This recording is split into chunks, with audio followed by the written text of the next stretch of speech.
দর্শক, আমার আজকের ভিডিওটির জন্য আমি প্রচুর পরিমাণে রিকোয়েস্ট পেয়েছিলাম, কারণ অনেক আপুই বলছিলেন যে তারা কিভাবে বাসাতে খুব সহজে চিড়ামুড়ি বা মাখানা এই টাইপ যে উপাদানগুলো আছে এগুলো দিয়ে ট্রাভেল ফুড বানাতে পারে। মানে অনেকেই আছেন যারা কিন্তু আসলে বাজার থেকে এক্সপেন্সিভ বা অনেক দাম দিয়ে ট্রাভেল ফুডগুলো কিনতে পারেন না বা কিনতে চান না, অথবা পসিবল হয় না। যাই হোক না কেন, তো খুব সহজে বাসায় থাকা উপকরণ দিয়ে কীভাবে আপনারা ট্রাভেল ফুডগুলো বাসাতেই বানাতে পারবেন এটা একটা ভিডিও চেয়েছিলেন। মানে ট্রাভেল ফুড বলতে আমি বোঝাতে চাচ্ছি যে খাবারগুলো আপনারা খুব সহজে বাচ্চাদেরকে রাস্তাতে, পার্কে, দোকানে, শপিং মলে বা গাড়ির মধ্যে যে কোনো সিচুয়েশনে হোক না কেন বাচ্চাকে জাস্ট ঝটপট মেক করে খাওয়াতে পারবেন। সেটাই আমি কিছু রেসিপি আপনাদের সাথে শেয়ার করব, আর আমি আপনাদেরকে দেখাবো যে কীভাবে অনেক দিন পর্যন্ত এগুলোকে সংরক্ষণ করতে পারবেন আর বাচ্চাকে কীভাবে রেডি করে খাওয়াবেন সেটাও আমি ভিডিও শেষে বলে দেব।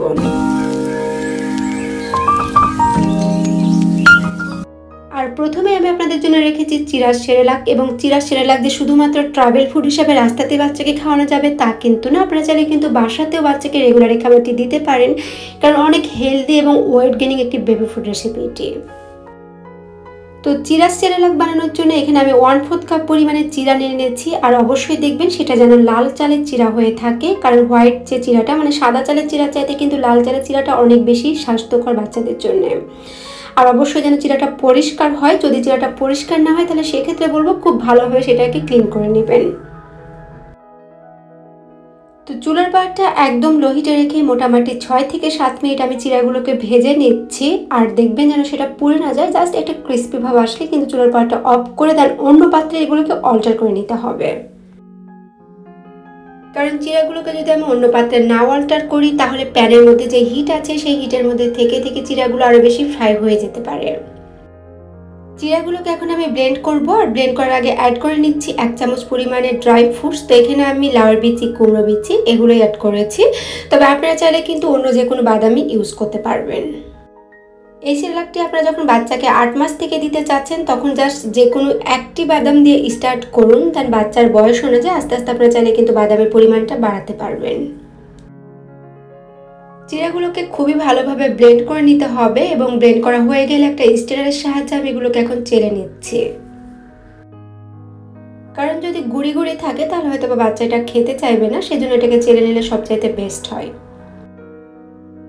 তো রেডি হয়ে গেল বাচ্চাদের জন্য হোমমেড সেরেলাক, এবং এই সেরেলাকটা আপনারা কীভাবে বাচ্চাকে রেডি করে খাওয়াবেন এবং কিভাবে অনেক দিন পর্যন্ত সংরক্ষণ করে রাখবেন সেটা আমি ভিডিও শেষে আপনাদের দেখাবো।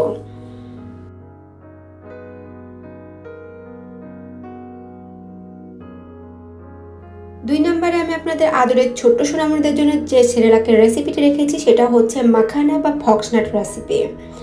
অর্থাৎ আমি আপনাদের মাখানা দিয়ে আজকে বানিয়ে দেখাবো কিভাবে আমরা ঝটপট বাচ্চাদের জন্য সেরেলাক বানাতে পারি।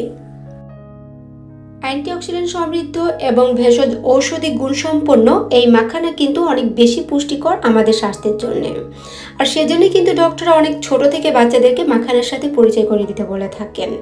অনেক বেবি আছে যারা কিন্তু ঠিকমতো মাছ, মাংস, ডিম এগুলো খেতে চায় না, যার ফলে কিন্তু তাদের প্রোটিনের ঘাটতি থেকে যায়।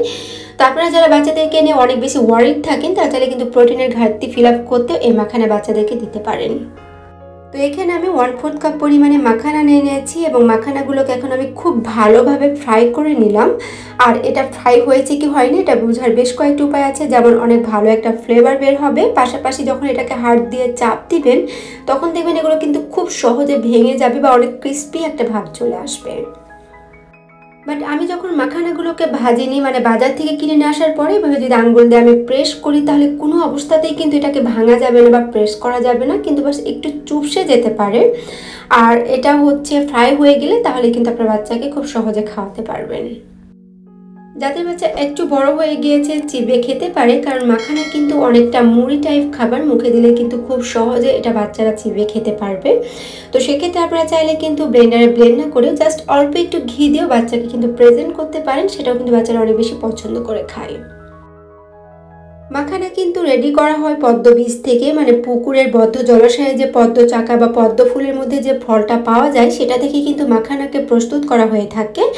আর জাস্ট এখন আমি এটাকে খুব ভালোভাবে ব্লেন্ড করে নিচ্ছি। তো ব্লেন্ড করলে রেডি হয়ে যাবে বাচ্চাদের জন্য অনেক ইজি একটা সেরেলাক রেসিপি, এবং আপনারা চাইলে কিন্তু বাচ্চাকে খুব সহজে একদম 6 মাস থেকে এই রেসিপিটি দিতে পারবেন। তো সব লাস্টে আমি যে রেসিপিটি রেখেছি সেটা হচ্ছে মুড়ি। মুড়ির চেনেন এমন মানুষ মেবি কমই আছে, কারণ এই মুড়ি কিন্তু গ্রাম বাংলা থেকে শুরু করে শহরের প্রতিটা আনাচে কানাচে কিন্তু খুব সহজে পাওয়া যায়। তো আমরা চাইলে কিন্তু বাচ্চাদেরকে মুড়ি দিয়েও কিন্তু সেরেলাকটা বানিয়ে দিতে পারি। মুড়ি কিন্তু অ্যাসিডিটির মতো প্রবলেম দূর করতে খুবই ভালো কাজ করে থাকে, সেজন্য কিন্তু বড়রা অনেকেই কিন্তু মুড়ি খেয়ে থাকেন। আর আমরা কিন্তু চাইলে বাচ্চাদেরকে মাঝে মাঝে মানে মাসে 1বার থেকে 2বার মুড়ির সেরেলাকটি দিতে পারি, কারণ মুড়িতে আছে ভিটামিন বি এবং প্রচুর পরিমাণে মিনারেল। সো যখন দেখবেন বাসাতে কোনো খাবার নেই বা আপনি একটু কোথাও বেবিকে নিয়ে ট্রাভেল করতে চাচ্ছেন, দেখা যাচ্ছে আপনার কাছে কোনো ট্রাভেল ফুড নেই রাইট নাও, তখন আপনি চাইলে কিন্তু খুবই ঝটপট মুড়ি দিয়ে বাচ্চার জন্য এই সেরেলাকটি বানিয়ে নিতে পারেন। এবং মুড়ির এই সেরেলাকটি আপনি কীভাবে আরও বেশি হেলদি করে বাচ্চাকে বানিয়ে খাওয়াতে পারবেন সেটাও আমি আজকের ভিডিওতে আপনাদের দেখিয়ে দিচ্ছি। যদি মনে হয় যে মুড়িগুলো ক্লিন না মানে বালি থাকতে পারে, তাহলে সেক্ষেত্রে আপনি মুড়িগুলোকে খুব ভালোভাবে ক্লিন করে নেবেন এবং বাদামগুলো নিয়ে যদি কোনো সন্দেহ থেকে থাকে তাহলে বাদামগুলোকে খুব ভালোভাবে ধুয়ে দেন, রোদ্রে শুকিয়ে নিতে পারেন, অথবা একটা পেপার টাওয়েলের সাহায্যে খুব ভালোভাবে এগুলোকে ক্লিন করে নিতে পারেন। তো এখানে আমি বেশ কয়েকটা ড্রাই ফ্রুট নিয়ে নিয়েছি, যেহেতু আমার বেবি প্রায় 2.5 বছর প্লাস, সেজন্য আমি এখানে 4 থেকে 5 রকম ড্রাই ফ্রুট নিয়েছি। বাট যাদের বাচ্চার বয়স 6 মান্থ বা 7 মান্থ প্লাস তারা চাইলে কিন্তু যে কোনো একটি ড্রাই ফ্রুট দিয়ে এই রেসিপিটি রেডি করতে পারবেন। সো আপনি যখন মুড়ির সাথে আরও বেশ কিছু বাদাম অ্যাড করে নেবেন তখন কিন্তু এই সেরেলাকটি অনেক বেশি হেলদি হয়ে যাবে বাচ্চাদের জন্য। তো এখন আমি এগুলোকে খুব ভালোভাবে ব্লেন্ড করে নেব। যাদের বাচ্চা একদমই ছোট তারা চাইলে কিন্তু একেবারেই মেশিন করে এগুলোকে ব্লেন্ড করে নিতে পারেন, আর ব্লেন্ড করলে কিন্তু এটা বাচ্চাকে খাওয়ানোর জন্য রেডি হয়ে যাবে। তো এখন পর্যন্ত আমি আপনাদেরকে যে 3টা সেরেলাক বানিয়ে দেখালাম, সবগুলো সেরেলাকে আপনারা চাইলে কিন্তু 21 দিন পর্যন্ত যে কোনো কাচের এয়ারটাইট বক্সে ভরে সংরক্ষণ করে রেখে দিতে পারবেন। আর এভাবে যখন আপনি সেরেলাকগুলো বানিয়ে রেখে দেবেন এবং বাচ্চাকে নিয়ে যখন হঠাৎ করে আউটডোরে যাবেন তখন দেখা যাচ্ছে খুব সহজেই কিন্তু রাস্তাঘাটে বাচ্চাকে খাবারগুলো খাইয়ে দিতে পারবেন। তো বাচ্চাকে সেরেলাক খাওয়ানোর জন্য এখানে আমি 2 চামচ পরিমাণে সেরেলাক নিয়ে নিচ্ছি, আর আপনারা অবশ্যই বাচ্চার বয়স অনুযায়ী কম বা বেশি করে নিয়ে নেবেন। তো এখন আমি আপনাদেরকে দেখাবো যে আপনারা এটা বাচ্চাকে কিভাবে খাওয়াতে পারবেন।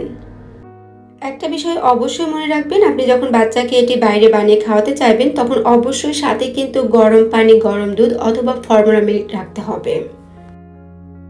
তো এখানে আমি অ্যাড করে নিলাম 1 আউন্স পরিমাণে ফর্মুলা দুধ। আর ফর্মুলা দুধ কিভাবে গুলাতে হয় সে ভিডিও কিন্তু আমার চ্যানেলে আছে। কম বেশি আমরা সকলেই কিন্তু ফর্মুলা দুধটা গুলাতে জানি, বাট আপনার যদি মনে হয় যে আপনি ঠিকমতো ফর্মুলা দুধটা গুলাতে জানেন না বা ফর্মুলা দুধ নিয়ে ডিটেলসে জানতে চান তাহলে কিন্তু অবশ্যই আমার সেই ভিডিওটি দেখে নেবেন।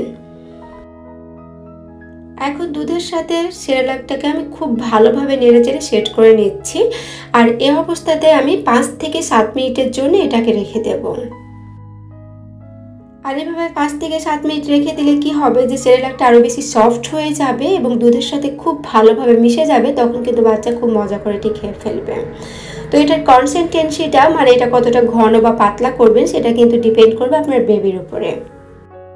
তো আপনারা চাইলে কিন্তু এভাবে বিভিন্ন ধরনের সেরেলাক বানিয়ে বাসাতে রেখে দিতে পারেন, কারণ মোটামুটি 8 থেকে 10 টাইপ সেরেলাক আমি বাসাতে বানিয়ে থাকি এবং আমার বেবিকে এগুলো দিয়ে থাকি। তো সবগুলোর রেসিপি কিন্তু আলাদা আলাদাভাবে আমার চ্যানেলে আপলোড করা আছে, কারণ আমি আপনাদেরকে বলবো যে অনেক আপুই আছেন যারা কিন্তু আমার ভিডিওতে কমেন্ট করেন এবং বলেন যে আপু আমার বাচ্চা তো এই সেরেলাকটি খেতে চায় না।